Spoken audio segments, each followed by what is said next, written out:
E se o documento usado para justificar a prisão de Felipe Martins nos Estados Unidos realmente tiver problemas? Essa é a questão que ganhou força nesta semana, segundo a informação apresentada pelo narrador da transcrição. E o que torna essa história ainda mais surpreendente é que, de acordo com o relato do narrador, um juiz federal americano teria determinado que fossem entregues informações capazes de identificar os responsáveis pela criação desse registro. Quem colocou essa informação no sistema? Foi um erro? Foi uma fraude?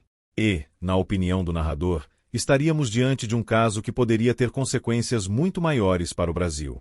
Hoje, vamos entender exatamente o que foi relatado e por que esse documento se tornou o centro de uma história que envolve Felipe Martins, Alexandre de Moraes, a Justiça Americana e Jair Bolsonaro.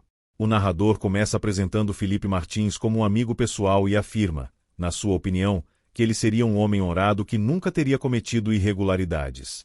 É importante destacar que essa é a avaliação pessoal apresentada pelo narrador. Segundo o relato feito por ele, Felipe Martins está preso por determinação relacionada ao ministro Alexandre de Moraes. O narrador afirma que a prisão teria começado depois que Alexandre de Moraes apresentou um documento indicando que Felipe Martins teria entrado nos Estados Unidos. De acordo com o relato apresentado no vídeo, essa informação teria sido utilizada para sustentar a alegação de que Felipe teria tentado fugir do Brasil.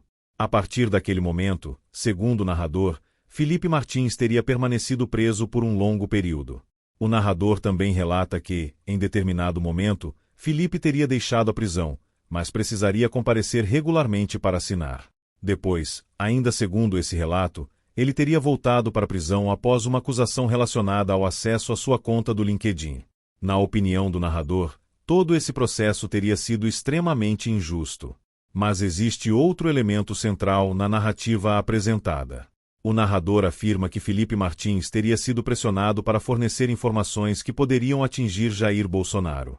Essa é uma interpretação apresentada pelo próprio narrador. Ele compara a situação de Felipe Martins com o caso de Mauro Cid. Na opinião do narrador, Mauro Cid teria cedido à pressão e fornecido informações que interessavam a investigação. Já Felipe Martins teria adotado outra postura. O narrador apresenta um trecho em que Felipe afirma que jamais faria uma delação baseada em mentiras. Segundo o próprio Felipe, conforme reproduzido na transcrição, ele não teria o que delatar e não estaria disposto a falar algo que pudesse provocar uma injustiça contra o presidente ou qualquer outra pessoa. O narrador utiliza essa declaração para defender a ideia de que Felipe Martins teria permanecido firme mesmo durante o período em que esteve preso. E, na opinião do narrador, essa postura teria sido justamente uma das razões pelas quais Felipe teria permanecido preso por tanto tempo. E aqui chegamos ao ponto mais importante da história.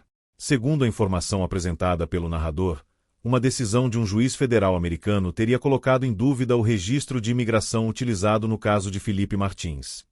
O narrador afirma que a justiça americana teria considerado fraudulento o registro utilizado pelo STF para sustentar a prisão preventiva de Felipe em 2024. Essa afirmação é apresentada pelo narrador como uma das principais revelações da semana. E, caso essa informação seja confirmada nos termos apresentados, surge uma pergunta extremamente importante. Quem criou esse registro? Segundo o relato do narrador, o juiz federal americano teria determinado a entrega de documentos capazes de identificar os responsáveis pelo registro. Ou seja, a questão agora não seria apenas saber se o documento apresentava problemas. Seria descobrir como aquele registro apareceu e quem esteve envolvido na sua produção. Na sequência, o narrador levanta uma suspeita envolvendo agentes brasileiros que estavam nos Estados Unidos durante o período mencionado. Ele cita especificamente um delegado da Polícia Federal e afirma que esse agente estaria no local no período em que o relatório teria sido produzido. É importante deixar claro. Essa é uma alegação apresentada pelo narrador na transcrição. O roteiro não deve tratar essa acusação como uma conclusão comprovada.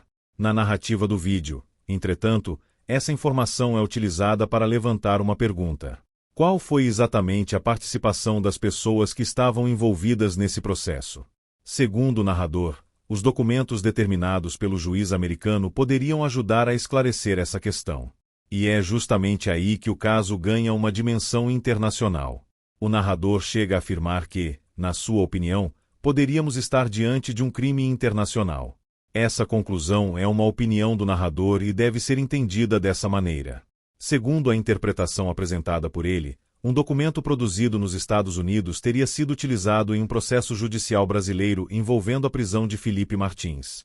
E, na opinião do narrador, se fosse comprovado que esse documento foi deliberadamente fabricado, a situação seria extremamente grave. Mas existe uma diferença importante.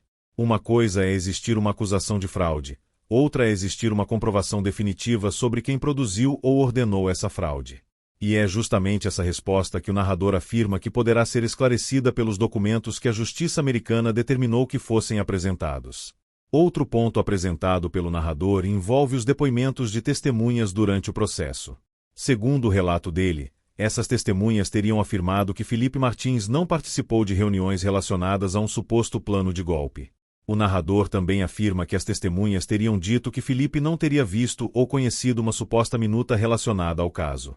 Novamente, estamos tratando aqui de informações relatadas pelo narrador sobre o conteúdo dos depoimentos, e não de uma conclusão independente. Na visão apresentada no vídeo, essas declarações seriam importantes porque colocariam em dúvida a ligação de Felipe Martins com os acontecimentos investigados. E, para o narrador, isso reforçaria a importância de descobrir exatamente como o registro de imigração americano foi produzido. Agora fica mais fácil entender por que o registro de imigração se tornou tão importante nessa história.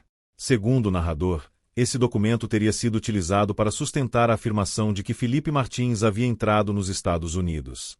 Mas, conforme relatado por ele, um juiz federal americano teria questionado a autenticidade desse registro e determinado que fossem fornecidas informações para identificar os responsáveis. Se essa descrição estiver correta, existe uma questão central. Como um registro com problemas teria sido utilizado em um processo judicial brasileiro? E existe uma segunda pergunta ainda mais importante. Quem colocou essa informação no sistema? Essas são perguntas que, segundo o narrador, poderão ser respondidas quando os documentos determinados pela justiça americana forem apresentados. O narrador então amplia sua crítica para a atuação de Alexandre de Moraes. Na opinião dele, Moraes teria adquirido um poder excessivo nos últimos anos. O narrador também afirma que parte da imprensa teria contribuído para elevar Moraes a uma posição de enorme influência por causa da sua atuação contra Jair Bolsonaro e seus apoiadores. Novamente, essa é uma avaliação política apresentada pelo narrador. Na visão dele, o resultado teria sido justamente o contrário do esperado. Segundo sua opinião, a pressão contra o bolsonarismo teria contribuído para fortalecer o movimento. E é por isso que o narrador faz uma previsão política bastante contundente. Na opinião dele, o bolsonarismo teria condições de conquistar uma maioria no Senado e buscar o impeachment de Alexandre de Moraes. Mas vamos voltar à pergunta que realmente importa. Quem produziu o registro utilizado contra Felipe Martins? Segundo o narrador, a justiça americana agora estaria buscando justamente essa resposta. Se foi apenas um erro administrativo, será necessário explicar como isso aconteceu. Se houve fraude, será necessário descobrir quem foi responsável. E, se alguém deliberadamente produziu uma informação falsa para influenciar um processo judicial, então surge uma pergunta ainda maior. Quem ordenou isso? Até que essas respostas sejam apresentadas, não é possível transformar as acusações em conclusões definitivas. Mas, na opinião do narrador, a possibilidade de descobrir a origem desse registro pode representar uma virada importante no caso. O caso Felipe Martins pode estar entrando em uma nova fase.